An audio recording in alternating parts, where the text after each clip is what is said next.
Hey everybody, welcome back to Chicory's Travels. Today we're going to talk about another campground in Virginia on our trek around Virginia, and it is Corps of Engineer Park, an Army Corps of Engineer Park.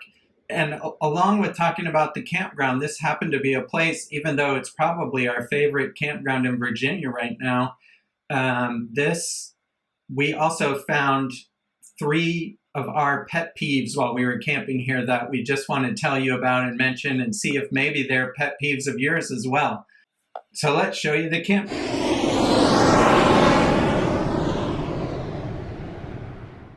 So we were at John Kerr Reservoir, which is down in Southern Virginia, right on the North Carolina-Virginia border, and we stayed at Rudds Creek Campground. Yeah, and this is an Army Corps of Engineer campground. If you're not familiar with them, let me just say that the Army in there doesn't mean that it's a military campground only for military people. This is a federally managed campground, so you can find it on recreation.gov, which is where you find national park campgrounds, national forests, things like that. And it's simply managed by the Army Corps of Engineer because it's on a reservoir. And when we say on a reservoir, you are almost completely surrounded by water at this campground. And in almost every site, whether you have a waterfront site or not, you have a view of some type of water. So it was really nice. Yeah, and I mean, so obviously when you're thinking about water, there were people brought their kayaks, their boats, people rented boats.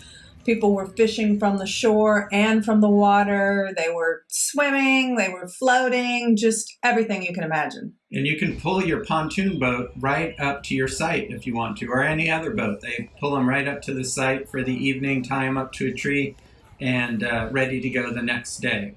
So the site's near the water. You have a very good view and some access to the water. And our site was not near the water.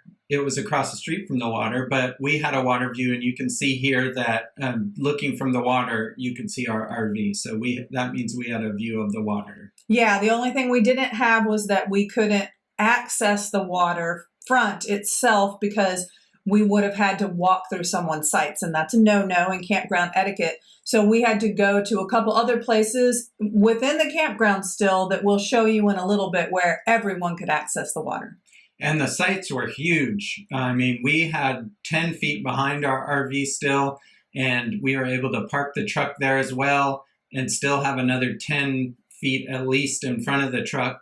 And then there was a separate separate picnic area, which brings us to our first pet peeve, and that is when we showed up, there was garbage in the fire pit. Yeah, and I walked around a couple of days and I would see that in empty sites that people were leaving trash in the fire pits. Please don't do that. It's not nice for the next people who show up, or if they do have enough people working at a particular campground, it's still not very nice to them to make them dig through the ashes to take your trash out. Yeah, and then it also, if there's any food trash remnants or anything like that, it attracts the raccoons and things like that, especially when you're in places like this that are all trees and wilderness. It's just not cool to leave trash in your fire pit. Yeah, so back to the sites, they were really long. So like Sean said, with our 30-foot fifth wheel and our big truck, we still had plenty of room, even in front of that, probably for another car. And you did see a lot of like groups, a lot of families, it seemed like, camping together. But then there was also an extra parking spot. And so some people had cars in there, but what a lot of people also have were their boats or boat trailers. Yeah. And like Julie said, the sites are really long, and there's trees in between the sites, so you're not right up on your neighbor. Yeah, there's no awning to awning crowding in this campground, unless you're in one of the sites that are like buddy sites, kind of. Yeah, there's a couple I think there's like 10 sites that are considered double occupancy, and so you will see a couple of those where you have to share connections. And so we're going to show you a bunch of pictures now where you see a bunch of empty sites. And this is our pet peeve number 2. And this occurs at all federally managed campgrounds.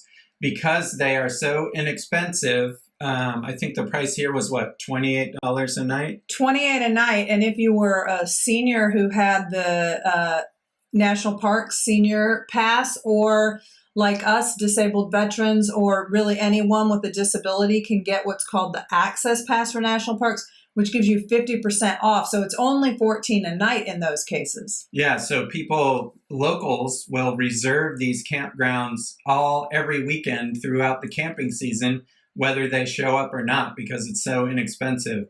And so there was lots of empty waterfront sites that people could have been enjoying. It wasn't just that they weren't booked, because I tried to book a waterfront site. They were all booked. So we've seen that at other Corps of Engineer campgrounds, and I wish there was some way that they could set up in the system to penalize people who don't show up. Maybe don't let them reserve another waterfront site or something. Yeah. Yeah, but yeah.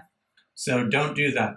No. That's very aggravating to those of us that may only get to come to an area once and can't really enjoy the waterfront like we wanted to because someone else had reserved it and just didn't bother to cancel and not show up. There was also lots of tent campers here. They would just bring their cars, pull them in, and set up tents on the sites, which I thought was really cool because you could fit quite a few tents on one site because they're so big. Yeah, and where I saw most of the tent campers were in the first couple of loops. They're smaller, tighter spaces.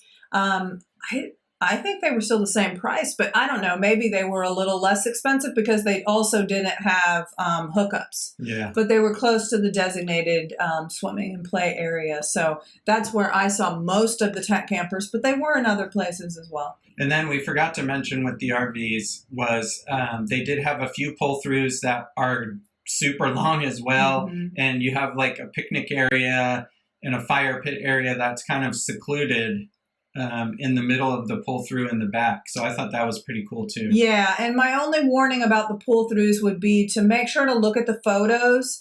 That's one great thing about recreation.gov booking on there. You'll see a photo of the site, because some of the pull-throughs, it was like a really, they're not like a standard pull-through like you're going to find at a KOA where you just pull through. They're like a little U. Yeah. And some of them were pretty darn sharp, almost like a V. And I asked you, do you think we could maneuver in that in our fifth wheel? And you were like, it'd be kind of tight. So, yeah. Yeah, definitely look at the sites on recreation.gov. And then as far as amenities at the Rudds Creek Campground, they did have a boat ramp and a dock. So you could put your boat in the water there right at the campground and drive it over to your site and just pull it up on shore. And as you can see here, these where you see these boats up on the shore there and all those trees, those are campsites. So right behind those trees are campsites, and that's what people are doing. Yeah, and each site, well, most of the sites had water and electric, and we had a 50 amp service. But there's no sewer, but there is a 2-lane dump station there. And it was very clean, I thought. Yeah, it was. And it also had water so that we could do the back flush and everything. So, yeah, it was a nice one. And then they had an amphitheater, and we were there over the weekend. And on Saturday night, for all the kids that were there, and adults, I guess, they showed, all the Disney fans, I should say, they showed Frozen at the amphitheater. So that was pretty cool. Nice. You don't usually see stuff like that at federal campgrounds. No, yeah, I thought it was a nice added little touch. Yeah. And so they also had plenty of bathhouses, I thought. A lot of bathhouses. Yeah, a lot of bathhouses all around. They also had one area kind of near the front of the campground, which had a big pavilion. And when I went over there were people had their grills over there, and they were cooking there, like under the shaded area. There was also a playground, although there were other playgrounds scattered throughout the campground, just like the bathhouses were scattered throughout. And then they had loaner life jackets in all different sizes, from very small children that look like to adults, right there at the designated swimming area. Yeah, and then we went over about 4 miles down the road is Occoneechee State Park, and lots of hiking there and also lots of water. But brings us to our number 3 pet peeve, Yeah. and that's people carving all kinds of crazy stuff into the trees on the hiking trails. That's just, it kind of ruins the hike for people. It's disrespectful. It's like graffiti almost. Yeah, I was going to say, like, pet peeve number 3 to me is not only carving in the trees, but some places that you go hikes that have a lot of rocks, it's graffiti. So, yeah, just defacing national treasures and nature. So try not to do that. It's not that hard to avoid doing that. Just don't do it. And allow everybody to enjoy the scenery as it's supposed to look, not with your tags on it. And also, when we were over at this state park, we saw that there was a fishing tournament going on, and I think you found out afterwards it was professional. Yeah, it was a Bass Nation fishing tournament, I think. There was tons of fishermen there. But the reason why we had gone over there to the dock is I wanted to see this place where they had boat rentals. That was the closest boat rentals driving-wise from the campground we were at. And we want to go back again next year and hopefully score a waterfront site and be able to rent a boat too. Yeah, and there's plenty of room for other family to come and join us there at that site. So we could get a pontoon boat and just spend the days out on the lake. Now, they did have a campground over there at Occoneechee State Park, but I would still choose the Rudds Creek for 2 reasons. One, we get that extra discount, which is nice. But the other reason is those campsites, they're smaller, the circle, and so some of the backing in is tighter. And they were in a nice wooded area, but they were not waterfront. Right. Yeah. No water view, actually, from the campgrounds. Yeah. And they also had a little museum there.